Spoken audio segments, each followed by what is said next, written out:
사람들, 원래 하나였던 우리가 이렇게 여러 개의 모습으로 태어나 살아간다. 아름다운 진화를 위해 시차를 두고 고향을 떠나오던 그날 그곳에서의 우리들의 모습과 마음을 까맣게 잊어버린 채 말이야. 사실 우린 얼마나 자기 영혼의 실체를 기억하고 있을까?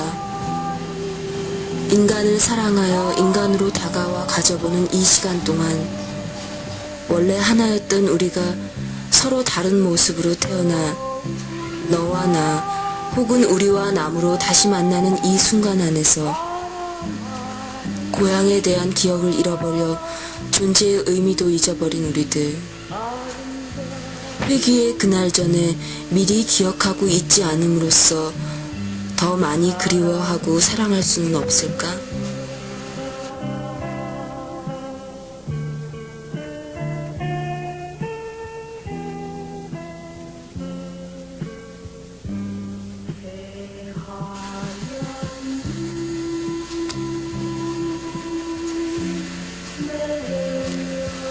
인식하거나 기억하지도 못하는 우리들의 행동과 삶의 모습을 보면서 그들 앞에 잊지 마세요란 말을 건넨다는 것은 정말 무리한 일일지도 몰라. 작업을 준비하면서 세상을 보다 가까이서 바라보고 사람들의 삶을 보고 있노라면 처참하리 많지 외로운 이의 독백이라는 생각도 들고, 그래서 이 작업은 처음부터 아무도 공감하지 못하는 실패작이 될 거라는 걸 알아. 하지만 그래서 더더욱 준비하고 실천할 수밖에 없는 말 한마디는 잊지 마세요 하는 그 말 한마디야. 하긴 그들이 비록 들을 수 없는 목소리로 들리지 않게 얘기할 뿐이지만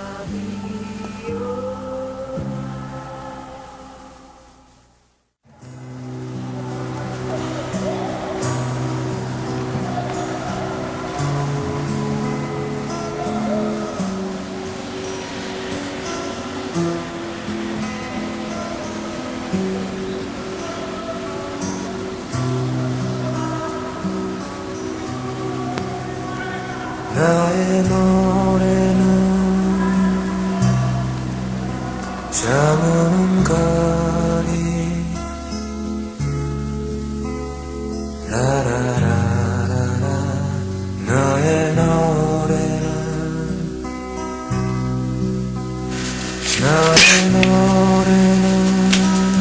사람들은 늘 자신의 자신을 생각하면서 자신이 하고픈 것 안에서 사랑이나 선을 찾곤 하지.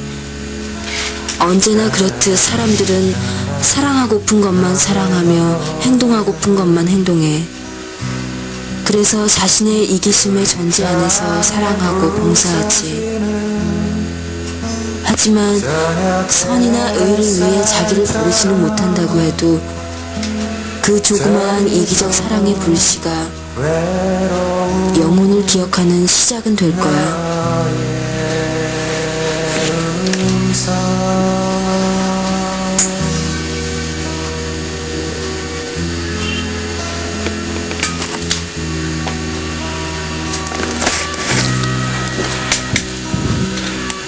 형 나야 창원이 길을 떠나기 위한 준비를 마치고 새벽 일찍 집을 나왔어. 새벽 차가운 바람이 내 몸을 감싸고 도는 게 온몸이 가뿐했어. 명성황 중원한지 경복궁을 들렀다가 천천히 길을 걷기 시작했어. 서울 밖으로 벗어나와서 철길을 따라 걷고 있는데 철길 길 건너목에 작은 비석이 하나 있는 거야. 한 어린아이를 구하기 위해 죽어간 남자에 관한 이야기였어. 아버님, 모르는 일을 위해서 죽어간 당신이 자랑스러워요. 행복하세요. 라고. 이제 잠시 후면은 우금치에 들러 지리산, 광주, 4.3 제주 이렇게 길을 걸어갈 생각이야. 난 거기에서 아름다운 사람들을 만나보고 싶어. 형이랑 전화통화를 하고 싶었는데 전화가 안 되네 해서 음성 메시지를 남겨요. 형, 잘 지내?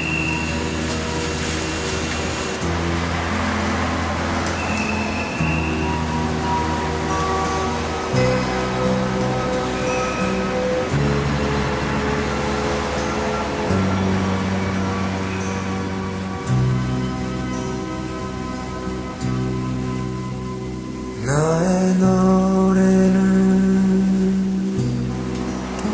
기나긴 밤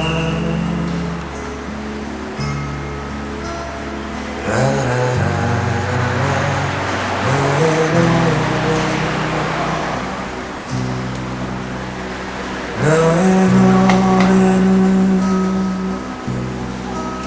새벽 종소리 우리는 살아가면서 꿈처럼 현실을 꿈처럼 인식하는 존재들이야. 하지만 자신을 구성하고 있는 본질적 원소가 영원임을 알지 못하고 심신의 조각들을 본질로 착각하며 살고 있는 거야. 그래서 모든 영혼들의 귀한 본질을 기억하지 못하고 3차원적 공간 안에서 보고 듣는 것에 급급해 이기적인 행복만을 추구하지.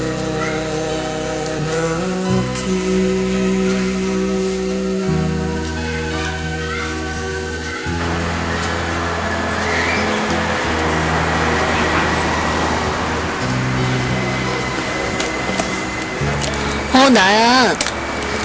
나라고. 그냥 그렇지 뭐. 그냥 솔직히 좀 별로야. 글쎄 떠들썩하긴 한데 여기저기서 하는 것도 많고. 근데 별로 찍고 싶은 건 없네. 아니야, 그래도 일정대로 다 하고 가야지. 가면 또 다르게 뭐 건질만한 게 있을지도 모르니까. 그래서 수면이나 좀 찾아보려고 온 김에. 민진 잘 있지? 그래, 알았어. 안녕.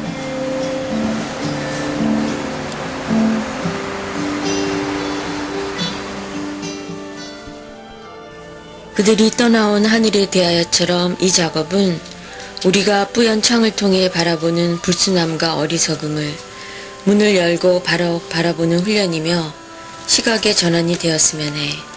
눈으로 보던 것을 눈을 감고 보고 귀로 듣던 것을 귀를 막고 들으며 정신이라는 뇌세포로 인지하던 것을 영혼으로 인지하는 작업의 중검다리 작업이 되었으면 하고 말이야.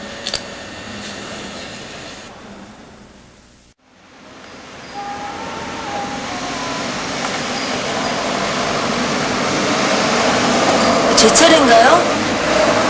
여기 쓰면 돼요? 잠깐만요. 이제 할게요. 제가 찾는 사람은 김순애 씨입니다. 헤어진 건 76년도인 것 같고요. 그때 순애 언니가 18이고 전 14살이었어요. 노동하시던 부모님이 사고로 돌아가시고 저희가 7남매인데 7남매만 남아서 정임 언니랑 오도가도 못하고 방을 구하러 다닐 때 저희를 보살펴준 언니거든요. 정임 언니랑 저희 동생들 보고 아무도 방을 내주지 않고 문전박대할 때 순애 언니가 우연히 저희를 보고 자기 집에라도 가서 같이 지내자고 해서 상계동 쪽으로 가게 됐어요. 불암산 밑에 재영국민학교 쪽에 작은 문방구가 있었고요. 그 뒤쪽에 판잣집이었는데 단칸방에서 구로동 공장에 출퇴근하는 언니였어요. 마침 주인이 없이 새들어 사는 방이어서 주인 눈치를 볼 필요는 없었는데 그래도 그 조그만 방에 혼자 살기도 불편한데 싫은 표정도 하나도 안 보이고 우리 남매 7을 모두 한 방에 데려다가 그 겨울을 났거든요. 막내는 4살이었고요. 맞은 정임 언니는 순애 언니 소개로 공장에 나갔지만 그래도 8 식구의 생활이란 게 늘 부족한데 순애 언니는 자기 먹을 건 챙기지도 않고 우리 동생들만 주고 그랬거든요. 동생들이 춥다고 이불 싸움 하다가 저나 정임 언니한테 야단이라도 맞아 울면 순애 언니가 먼저 나서서 덮어주고 아랫목에도 뉘고 언니랑 저를 오히려 야단쳤어요. 네, 넷째 동생이 집 앞 가게에서 빵을 훔쳐 먹다가 주인 아저씨한테 잡혀서 집에까지 온 적이 있었어요. 정임 언니는 없었고 저는 무서워서 나가지도 못하고 숨어버렸는데 마침 아파서 공장에 못 나가고 쉬고 있던 순애 언니가 막 달려나가서 아저씨한테 죄송하다고 비는 거예요. 그리고 들어와서는 제가 우는 거 보고 같이 막 울잖아요. 넷째 동생한테는 한마디 야단도 안 치시고 그냥 너희 같은 아이들이 행복하게 살았으면 좋겠다고만 말하면서 정임 언니가 지난해 세상을 떠났어요. 25년 동안 상계동에서의 그 겨울을 잊지 못하고 늘 순애 언니 얘기를 했어요. 꼭 찾아서 은혜를 갚아야 된다고요. 아니면 다른 사람한테라도 꼭 언니의 은혜는 보답해야 된다고. 20년 전인가 우연히 광주에서 부딪혔는데 그저 눈인사만 하고 가시더래요. 정임 언니 이름은 기억하실 거예요. 키가 적었고 좀 통통한 편이었거든요.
나는 이 작업에서 우주에 공존하며 별을 가꾸고 있던 모든 영혼들이 이 지구에서 서로 자신을 기억하고 회상할 수 있는 영혼의 시선이 교차되길 노력해.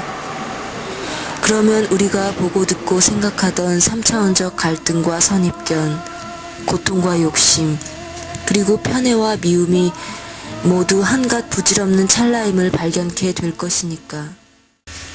편견이 자신을 감싸고 있다면 그 벽으로 인해 영혼을 보지 못하거나 아니면 못 보고도 보았다고 거짓말을 하겠지. 우린 아마 착각하는 현실처럼 진실을 시시각각으로 공유할 수는 없을 거야. 우리가 떠나오던 날, 우린 이 여행의 짐을 꾸리면서 자신을 버리고 희생하고자 미물적 속성을 즐겨 짊어졌고, 그 순간에 우린 이미 회상의 능력을 소실했을지도 몰라. 하지만 인간의 능력 안에 담긴 영혼의 존재는 죽음이 없는 우주 안에서 기억할 사랑마저 벗어두고 온 것은 아닐 테니까.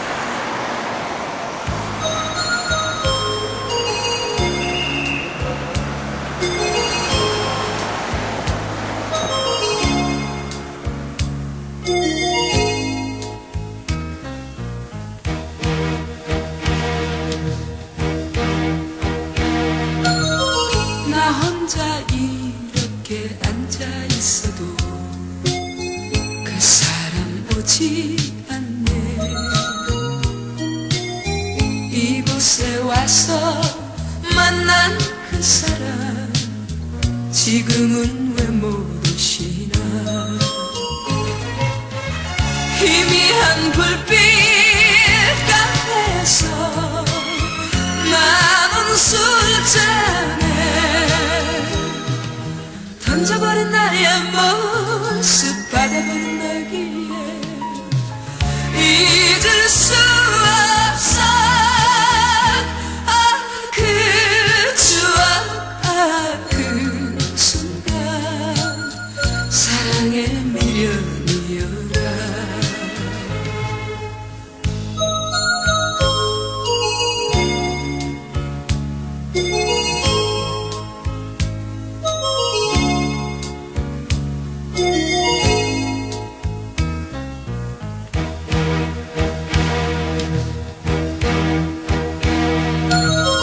못 잊어 이렇게 찾아 헤매도 그 사람 소식 몰라. 나 항상 너를 생각하지만 내 모습 보이지 않네. 희미한 불빛 가에서 나는 술잔에 나의 발길 묶어놓고 떠나버린 나지만 지울 수 없어. 오늘도 내일도 사랑은 추억이여라.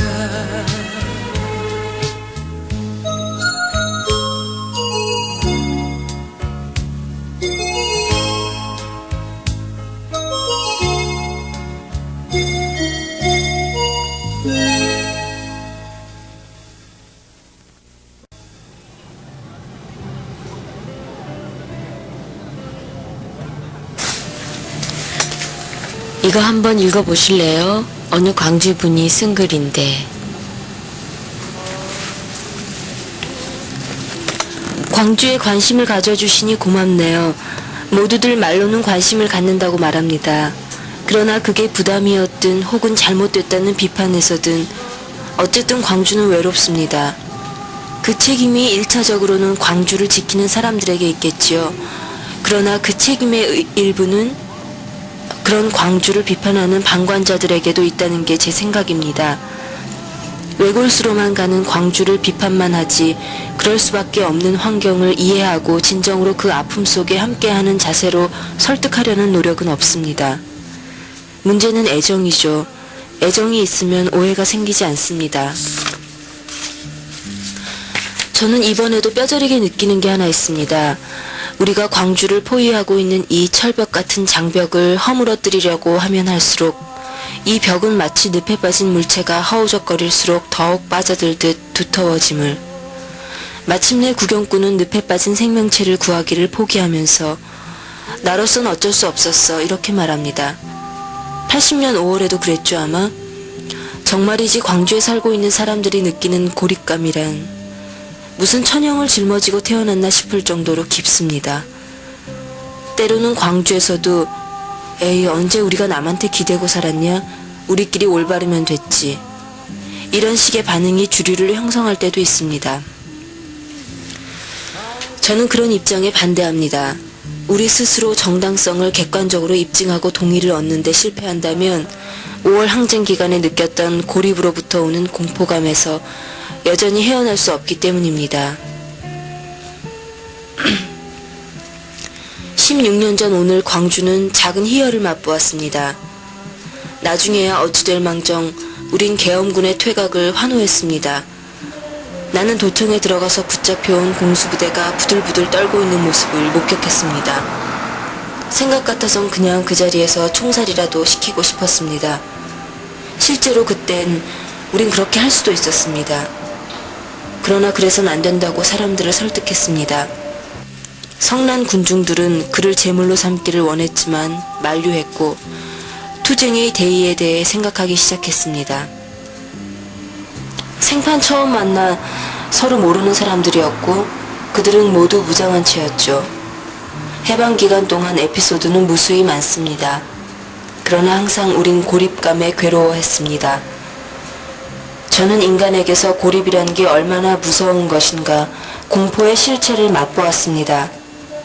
물론 스스로가 나약한 존재라는 사실도 뼈저리게 깨닫고 책 속에서 만나는 공포가 아닌 우리 앞에 가로놓인 공포감은 대단히 실질적이었습니다.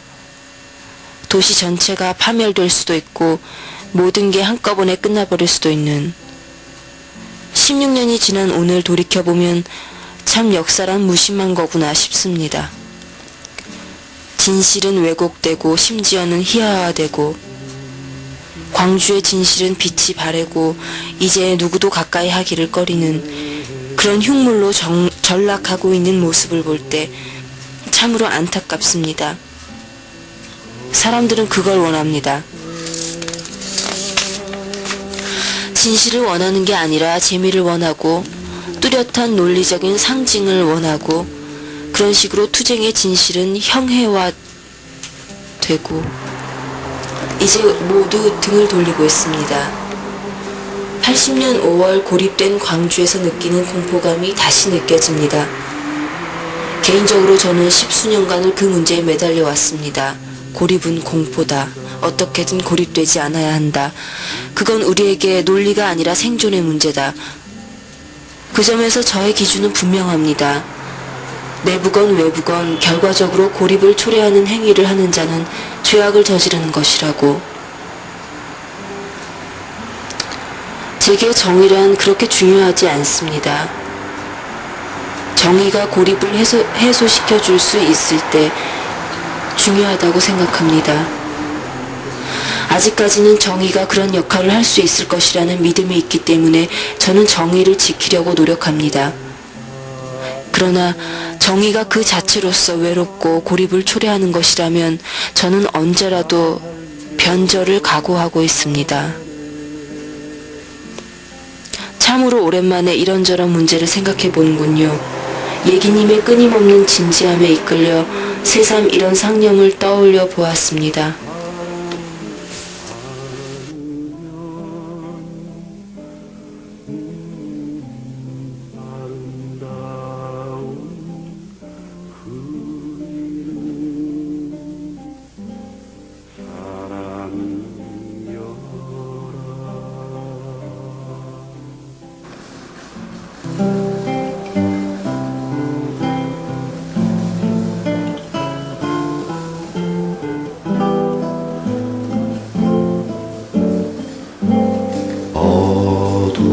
어두운 비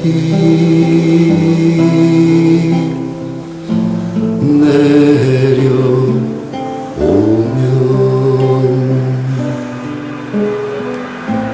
저마 밑에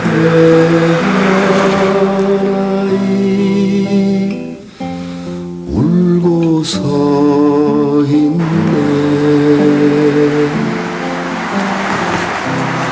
그 말을 도에 빗물 고이면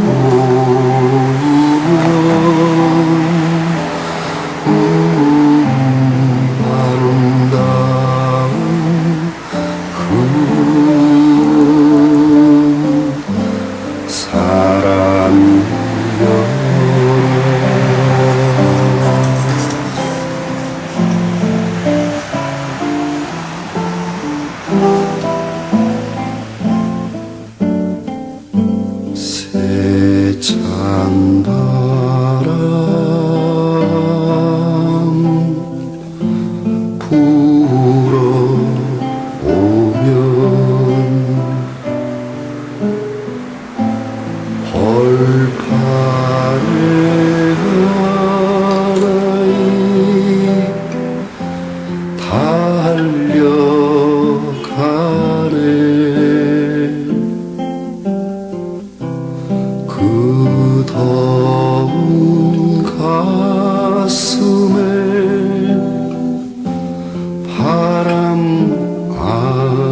나야. 잘 지냈어? 지금 올라가려고 표 끊었어. 좀 피곤하네. 촬영? 그냥 뭐 내가 찍으려고 계획했던 부분에서는 실망이 큰데 다른 부분에서는 수확이 컸어. 올라가서 얘기할게. 그렇게 궁금해? 요점만 말하면 지금 올라가면 아마 이번 작업 방향 자체를 바꾸려고 해. 그냥 뭐랄까, 작아 보이지만 정말 아름답게 그리고 선하게 살아가는 사람들 속에서 삶의 가치를 찾아보고 싶어졌어. 그런 사람들이야말로 내 필름에 담아야 될 주인공들이 되어야 하지 않을까. 뭐 그런 생각들이지 뭐. 만나면 내가 만났던 그 사람들 얘기해줄게. 분명 내 주변 어딘가에도 이런 사람들이 있었을 텐데 여기 와서 보이기 시작한 거 보면 광주의 미덕이 그런 데 있는 거 아닌가 싶네. 피곤하니까 횡설수설하는 것 같아. 그럼 서울에서 만나. 끊을게.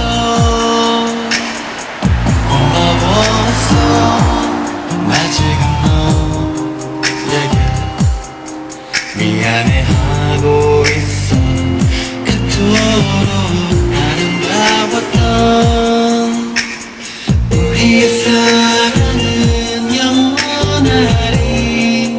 멀리 있어도 지금 빛나는 저 별처럼 I will give you everything your heart wishes for till the day we all go. I just want you to know 잊혀질 때까지는 널 사랑할게.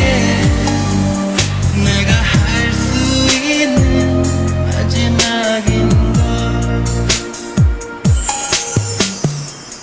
아주 가끔 그때로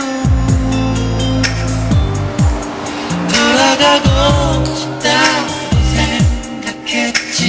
바보처럼 날 사랑한 적도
아침에 문득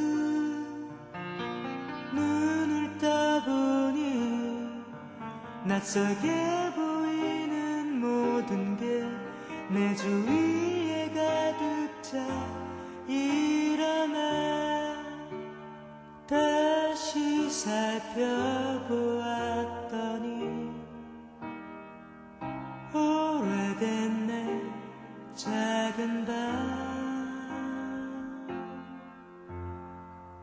어젯밤 꿈에 나는 보았지 하얗게